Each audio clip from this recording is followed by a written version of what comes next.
hanyuma muri iki gice cya kabiri cy'iki kiganiro, ahangaha niho ugiye gusobanukirwa umenye ngo ese ubundi kuki aba banyamakuru bajyanwe ari abavugwa mu by'amatike aribo bajyanwe bigatangazwa, usibye ko nta n'uwo bitangaje.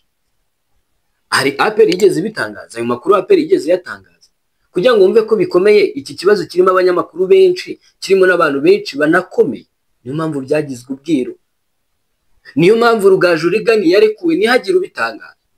Ntabwo yemerewe kubitangaza, birakomeye cyane. None se ubundi ninde uratangaza ko yarekuwe? Ubundi hari uwigeze atangaza ko yafunzwe? Hari umuntu n'umwe wigeze atangaza ko Rugaju Rigani cyangwa Babarikari n'abandi bafunzwe na ba Jangwani? Hari umuntu n'umwe wigeze atangaza ko Rugaju Rigani, Jangwani, Barikari nabo basa mu Karenzi bafunzwe? Hari umuntu n'umwe wigeze ubitangaza? APR yigeze bitangaza? Igisirikare cy'u Rwanda kigeze kibitangaza?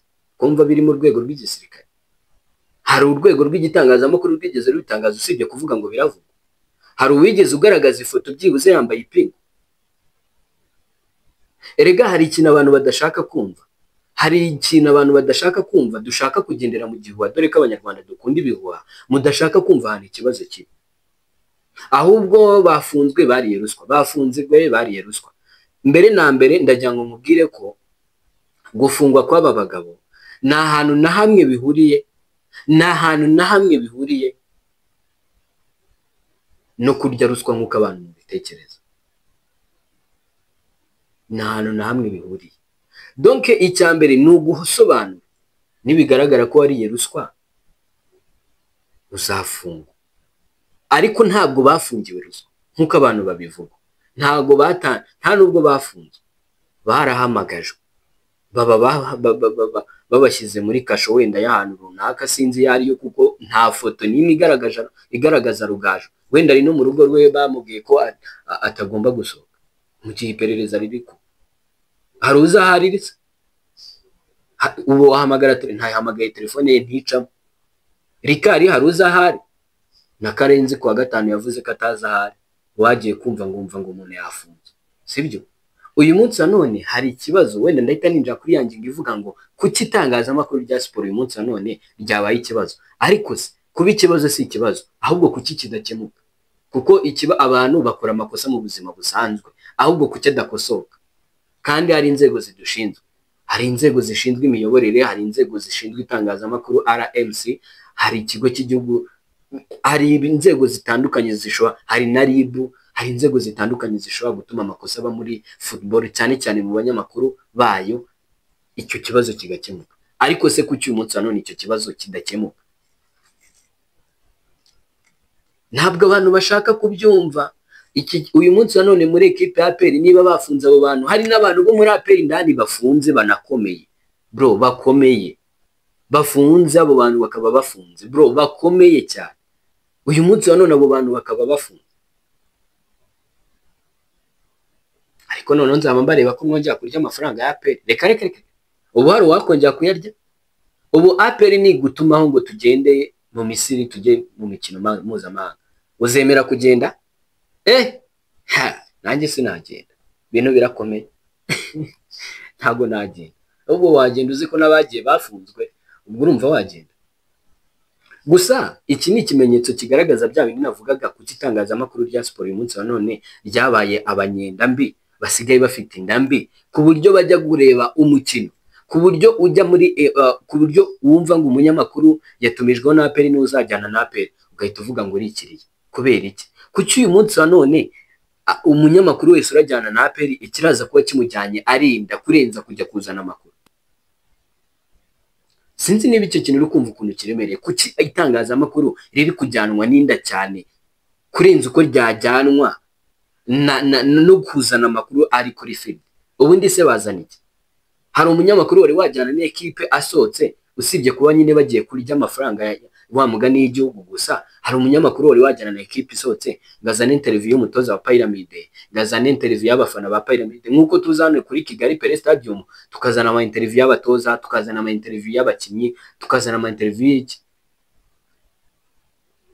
Hari n'umwe hari n'umwe wari wazana interview y'umuyobozi wo muri Pyramid kandi bagiye. Mwese mwagiye gukora iki? Kureba match, mwagiye muyirebera kuri televiziyo. Donc ni ukuvuga ngo dufite ikibazo cy'uko itangazamakuru uyu munsi none urumva ngo APR yagutumijeho uri gukorana na APR urikiriye waba uri muri reyo yo niyo kukujya amafaranga ngo nta kigenda. Donc dufite iyo myumvire isa nkaho ipfuye totally. Icyo nicyo kibazo dufite. Aba banyamakuru bose ntabwo bose baregwa, kuko nka Sam Karenzi se yagiyeyo, ntabwo yagiyeyo ariko yarahamagajwe, sibyo? Hari n'abagiyeyo batahamagajwe. None se Mugaragu ni yagiyeyo ko atahamagajwe? Hari abandi banyamakuru benshi bagiye ariko batahamagajwe. Ariko kucyara abangaba kandi bigahura na babandi twavugaga ngo nabapampe. Aho rero ni ikibazo gikomeye. Uyu munsi none itangazamakuru ryacu rifite ikibazo cyuko dufite ihangana mu itangazamakuru, ihangana rifite ribiba urwango mu Banyarwanda. Uyu munsi none ni wakumva radio nka SKFM ikomeye utumvishe ibibazo byuko ifitanye ibibazo n'andi maradiyo, byuko ari abandi bantu bari kwirwanya, iyo ni radio ikomeye. Ni wakumva izo za radio 10, ni wakumva izo radio zikomeye. Yewe unasanga ariyo turufu bakoresha babona views, kuko uzasanga mene ibyo bitangazamakuru bihoraho amatiku ari byo bitangazamakuru binabona binakurikirwa cyane, bifite audience nini ugereranyije niyo Radio 1, ugereranyije niyo City Radio, ugereranyije nizo za Voice of Africa, izo radio zisanzwe sasa na radio ko turadio tw'amafuti, radio Umwezi. Donc uzasanga ibibazo uyu munsi none itangazamakuru bihura nabyo nuko bidafite ubiyobora hari. Ubwo niko navuga, kuko ubusanga abo bayobozi b'amaradiyo nabo baba bashaka inyungu bashaka. Kandi ibi bitangiye ari uko radio zije gukorera kuri YouTube. Ntago zikiri radio zabaye YouTube channel, naho zitandukaniye natwe. Donc radio amakuru urakura kuri radio nahatandukanye nawe urakura kuri YouTube. Ubundi kera byabaga ari ibintu bitandukanye. Wabaga ubizi ko YouTube, Instagram, TikTok, za X, wabaga ubizi ko izo ni social media zindi uraza gukuraho amakuru yo ku mihanda nyine, ngaha y'abasazi, ngaha y'abicanye, ngaha y'abarwanye, ngaha y'abiki, sibyo? Ngaha y'uburaya, ngaha y'abiki, wabaga ubizi. Ariko uyu munsi none ntabwo ariko bimeze. Uyu munsi none umuntu yizera X, umuntu yizera Instagram, umuntu yizera YouTube, yizera TikTok kurenza uko yizera radio.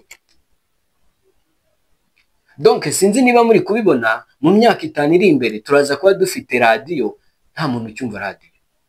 Reka mu cyaro naho hatera imbere nk'Ikigali, hateye imbere rwose ibintu birishoho kugenda neza. Ndakubwiza ukuri, abantu baraza kuba bumva YouTube, ahangaha kuri YouTube, abantu baraza kuba bakurikira TikTok, abantu baraza kuba bakurikira Instagram, baraza kuba bakubye inshuro n'icumi abumva radio. Kandi ubundi radio yahoze ari ikintu gikomeye cyane, kizewe cyane, ukabuzi ko inkuru wumvishe kuri radio bipfa bidapfuka. Wabaga ubizi neza ko bidashidikanwaho iyo nkuru wumvishe kuri radio ari ukuri. Ariko uyu munsi none byagenze gute?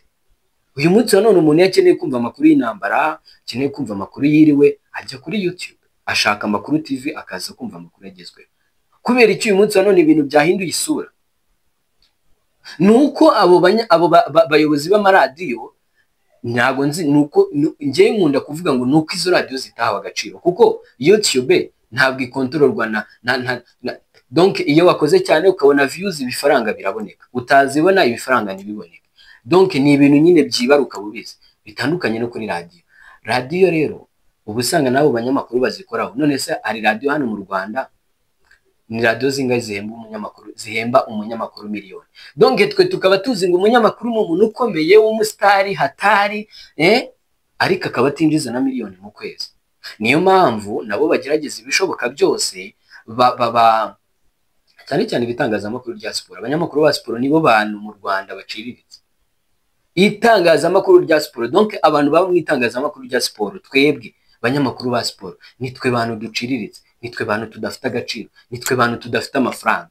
Ari nayo mpamvu uyu munsi wa none byataninze. Twebwe turi kubona abanyamakuru ba politike ni abakire bafite amakampani barakize, turi kubona abanyamakuru bo mu byidagaduro birirwa bahura n'abastari, birirwa bajya mu birori bitandukanye bikomeye, ariko uyu munsi wa none ngombwira itangazamakuru rya siporo ikirori yajyamo kikamumurika nk'umunyamakuru ukomeye, usibye kwihiringa uburyo gusa kuri radiyo, ukirirwa kuri stade rimwe na rimwe wishyuye amafaranga yawe, radiyo itaguhaye itike kujyana kuri stade, urumva ukajyayo ugakonsuminga ji y'ibihumbi 2,000, uri kumva mbese na tike y'ibihumbi 2,000 yakuvanye mu rugo, ugasanga wakonsuminze nk'ibihumbi 10 ku munsi, kandi nyamaze radiyo iguhemba nk'ibihumbi 5 ku munsi. That's how it is. Uko niko kuri iyo niyo reality. So kugira ngo covering izo costs zose kandi n'umunyamakuru ntiyashobora kubyanganira atajya kuri terrain ngabo umustar, kuko utajya kuri terrain ni waba umustar. Urumva umunyamakuru ntiyakihanganira kutajya kuri terrain, ari nabyo biza gutuma avuga ngo reka nkoreshe strategy zose ziraza gutuma ngirane covering izo cost. Izo strategy nizi ni kwa kwinjira mu ma equipe ukavuga uti niba nagerageje kuba umustar maze kubaka izina ninjirire perezida wa equipe runaka, wenda buri uko bakinye ngakora inkuru ye nkagira ngacinya inkuru azajyamo nk'ibihumbi 100. Ibyo bihumbi 100 nibiza rimwe mu kwezi bikiyongera kuri 300 membwa ni 400 uko biri imirari rutaguha, akaba ariyo mibare akavuga ati reka nyoboke YouTube twongoze boss, niba tugiye kuri YouTube tugerageze tuzana amatiku, tugerageze tukore inkuru zitarizo, tugerageze twiyenze kuri bagenzi bacu kugira ngo YouTube channel yacu ikurikirwe, kuko abanyarwanda dukunda amatiku, uko niko kuri, urumva. Hanyuma amafaranga aboneke, hanyuma se amafaranga namara kuboneka, ibyo nibyo byinshi itangazamakuru ryacu rya siporo. Kuko nujya kureba mu myidagaduro ntabwo radio zikora imyidagaduro, uzanarebe zino radio zose ibiganiro by'imyidagaduro byinshi ntabwo bica kuri YouTube, ariko ibya siporo hafi ya byose bigomba kuba biri live kuri YouTube, kubera ko barabizi icyambere cyo siporo ni cyo gikurikirwa n'abana benshi, ikigero kinini cy'abayikurikirana abantu baciriritse bo mu byaro. Uko niko kuri, bitandukanye na entertainment. Siporo yumvwa n'abantu bo mu Gakenke za Nyamagabe, n'ijyaho mu Rwanda, hanije nk'umuntu utuye i Kigali se ko umusirimu ufite akazi keza wafata umwanya akajya kumva ngo urubuga rw'imikino ni bangaye, kereka bo bireba n'abandi baturage dusanzwe. Ariko imyidagaduro urabizi ko ni ikiganiro mboneka rimwe, nutacyumva n'ahandi hantu uri buze kucyumva, kuko ku mihanda mu myidagaduro haba amatiku, kuri social media haba amatiku, ariko ntabwo haba amakuru. Buri amakuru y'imyidagaduro ntabwo uzayumva utayumvanya abanyamakuru bano bahatari, ariko siporo yagezemo abantu batari abanyamakuru, abakomisiyoneri ngo aho iki n'ahantu utakuri inkuru ya siporo. Ntabwo kugira ngo menye amakuru ya siporo bizansaba kumva radiyo, reka da n'umumotari yakubwira. Bitandukanye nayo mu myidagaduro, bitandukanye nayo muri politiki, aho niho dutandukanye nabo. Rero ikibazo kikaza kikabikira, ikibazo kikaza kikaba ngo ko turi gukora ibintu bidakunzwe n'abantu bakomeye, ko turi gukora ibintu bisa nkaho bitarimo amafaranga. Ni iki turakora kiratuma tubona mu mafaranga mu buryo bwari bwo bwose? Ni kwa kuyoboka YouTube mugahimba amatiku, mukajya gufungura radio mwabanje guhimba amatiku kugira ngo ikundwe, mugende mwinjira abayobozi ba Rayon Sport mubibe, mugende mwinjira abayobozi ba PL mubibe babafunge. Urumva uyu munsi none itangazamakuru nicyo riziza. Ariko nanone ibyo reka tubive, none ngaruke kuri cya kibazo kivuga ngo ese nta rwego rurebera itangazamakuru rya siporo mu Rwanda. RMC irahari. Kuki ibitangazamakuru bitagabanya abanyamakuru ba siporo ariko abahari bakaba bahabwa agaciro? Kuko uyu munsi rega tunafite ikibazo cyo kugira abanyamakuru benshi ba siporo kandi beza. Ubu usanga mu myidagaduro abanyamakuru bose bakora siporo imyidagaduro hafi ya bose baba bari kuri the same level. Icyo batandukaniyeho ari imyaka, uvuga utwende uyu nta experience afite, amaze imyaka 5 undi amaze imyaka 10, ukabibara gutyo ukabifata gutyo, sibyo? Cyangwa se no muri politiko nuko nguko biba bimeze. Umunyamakuru ushobora gukora politiko nuko aba afite experience, ntabwo ushobora kwivanga muri politiki. Kuki ibitangazamakuru byo mu Rwanda bitaha agaciro siporo, bitaha agaciro urubuga rw'imikino, tukavuga tuti umuntu uraza kwijandika mu ibi bintu ni umuntu ukomeye, ni umuntu ufite experience, ni umuntu ufite icyaje kubwira abanyarwanda kitari amatiku kandi bakagikunda? Hari abanyamakuru babikora nese ubu B&B kitajya mu matiko menshi cyane, ntabwo abantu tuyikurikira. Hari abantu bumva ko kugira ngo uze gukurikirwa ari uko uraza kurema itiko, kandi ntabwo ariko bimeze. B&B turayikurikira turi benshi, ni nacyo gitangazamakuru gikunzwe cyane hano mu Rwanda muri siporo. Wenda usibye radiyo Rwanda, ariko yo ni radiyo y'igihugu, hari aho B&B itanagera igihugu kigera. Ibyo byo ntabwo buriya radiyo y'igihugu kuba iya mbere mu kumva, si uko ariyo ikora ibintu bya hatari, ahubwo ni uko nyine ifite imirongo irenga nka 40 sinanayibara. Uri kumva ugiye mu Gakenke B&B ntiwayifungura ngo uzapfe kuyumva, reka da no gushyira ku gutwi. Ariko radiyo Rwanda utayumviye ku 100.7 wayumvira kuri 88, wayumvira kuri 92.4, wayumvira ku mirongo nk'igihumbi. Uri kumva aho waba uri hose, ni waba urimo mu radiyo Rwanda, ubwo bushobozi yubatse, ariko ni imisoro yacu. Nabo nibazagira ngo nuko barenze cyangwa n'ubushobozi budasanzwe bafite, nuko ari imbaraga z'igihugu, nyine ni igihugu, kandi tugomba kubyubaha. Buriya radiyo Rwanda ni institution y'igihugu, ntabwo ari private, sibyo? So uyu munsi wa none RMC ntayihari ngo ifashe bategura amahugurwa ku bayobozi b'amaradiyo, bavuge bati nawe niba ugiye gushinga radiyo ugomba kuba wuzuje ibi, umunyamakuru urazana kuri radiyo ni umunyamakuru ugomba kuba afite ibi, ni umunyamakuru ugomba gukora ibi, ni umunyamakuru ufite indangagaciro zimeze gutya na gutya, sibyo? Nkanjye uyu munsi wa none ndi umunyamakuru, niba mvuga ngo ndi umunyamakuru w'imikino, ariko nanjye ndabizi ko ari urwego ntari nageraho rwo kujya kuri radiyo. Dukwiye kubaha radiyo. Ariko uyu munsi wa none umuntu araza avuye mu Gakenke kuko ari inshuti yawe, ukamubwira ngo okay, ngo none se ngo ko ndi mu rubuga rw'imikino ngo waje tugafatanya. Niko abanyamakuru ba siporo tubayeho, atanateguye. Ariko se mu kiganiro cya siporo cyangwa cy'imyidagaduro, nako cya politike, imyidagaduro n'izindi ngeri zitandukanye, ngaho imibereho myiza y'abaturage, ngaho ubuzima, mu zindi ngeri zose, umuntu yaguhamagara agutunguye ngo waje ukamfasha iki kiganiro nka saa 8, ikiganiro kiri saa 9, uri wibereye nka Nyamirambo, ari gukorera i Remera, wenda ni nko kuri Fine FM, akaguhamagara ukagenda. Wagenda ugiye kuvuga iki? Ubwo hari kereka witeguye guhita ufunga, kuko hari ibyo ushobora gukora. Uyu munsi none impamvu siporo yaratereranwe cyane, mbona siporo igihugu nacyo gifite ukuntu gisa nkaho cyayirekuye. Menya cyarakarabye pe. Siporo ni itangazamakuru rya siporo, ubona ari n'ikindi gitangazamakuru, ubona ari nk'indi institution uri ku ruhande itari nk'itangazamakuru, ubona ari nk'ikindi kintu kiri ku ruhande utamenya ukuntu rikora.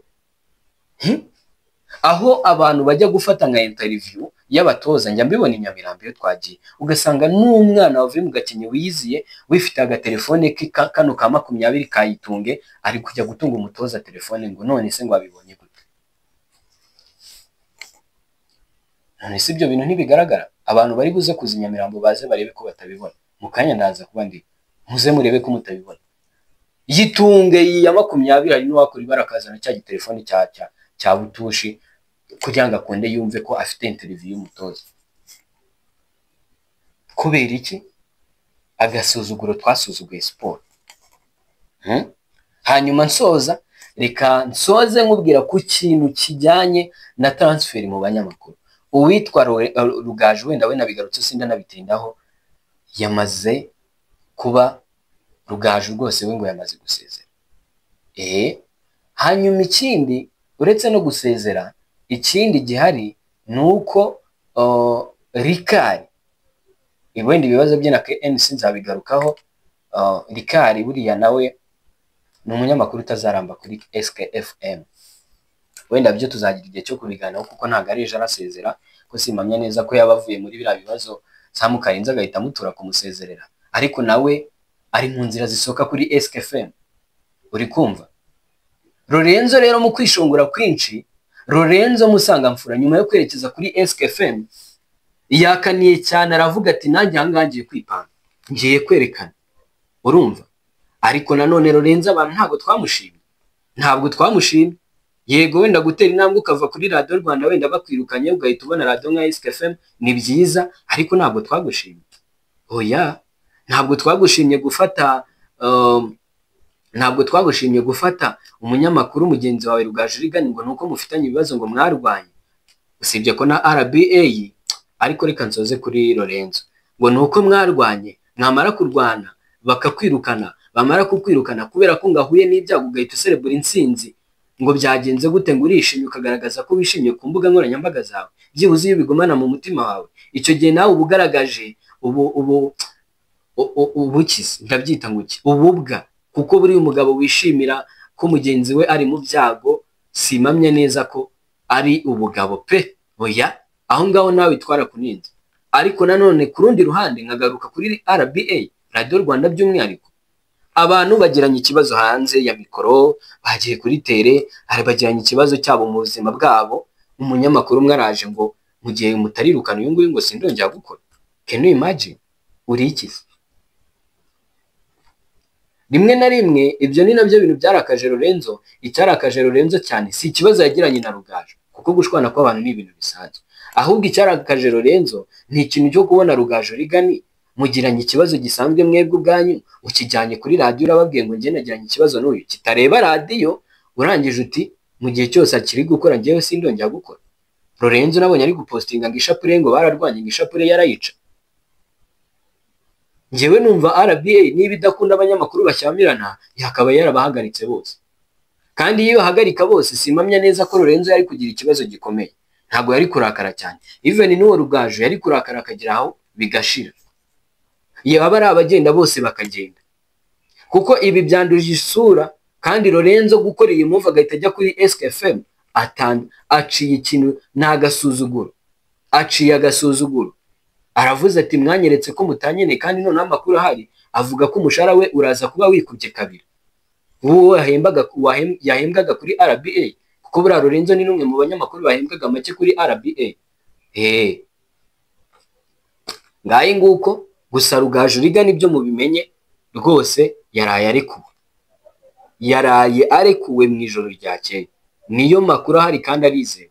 Rugaju Rigani yarekuwe, uretse ko nubwo yarekuwe iki cyumweru tugiye gutangira ejo kwa mbere ntabwo muraza kumubona kuri mikoro za RBA. Ubwo ndi kwibaza RBA idafite Lorenzo, idafite Rugaju Rigani, idafite Kwizigira, tunamwihanganisha yagize ibibazo akora impanuka ariko ari gukira, urumva. Ariko nawe urumva si vuba aha, nawe ntabwo ari vuba aha, urumva ibyo byose. Ubwo ni Ruvuyanga nyine agomba kuyibyimba, ubwo na ba Mugaragu bagomba kuza bakamufasha, na ba Iberi. Ko bikomeye cyane RBA. Ariko muri iyi minsi nayo irimo akavuyo, tujye tuvuga ibintu dusubira ibindi. Abantu barwanye bapfuye ibintu byabo ku giti cyabo, ufasha umwe uramuhagaritse, niyo yaba ari mu makosa ntabwo ari mu bibazo, ntago bapfuye akazi. Kandi banapfuye akazi wakabaye uhagarika bose, ntibapfuye akazi. Ariko niyo yaba ari mu makosa ntabwo ufite uburenganzira bwo guhagarika umuntu umwe ngo ndumureke. Ibyo byose nibyo noneho Rugaju Rigani nawe, Rugaju Rigani ifite n'ibibazo, niyo mpamvu nakubwiye ngo agomba gusezera kuri RBA. Ifite n'ibibazo, ibazo ushwanye n'umuntu nk'uko rwose uwo mwuka wose abantu bakwitwaye ubwikomo ngo wirukanishije umuntu kuri radio, nyuma y'iminsi 2 ibyo ngibyo bitangiye kuvugwa, urumva nkaho bitakarambye babe baragufunze. Kandi wari witangira akazi kawe k'ubutoza, utangiye kwipanga akazi, abantu batangiye kuvuga bati nyamaze Rugaju ni muzima, ni Pepe Guardiola w'inyarugenge. Nkare nta kundi nyine, nta kundi. Ubwo reka nsoreza aha, mushimire wowe twabanye, ariko wibuke ukande subscribe kugira ngo tujye tubana umunsi ku munsi. Icyumweru cyiza, Uwiteka akomeza abe hamwe nawe.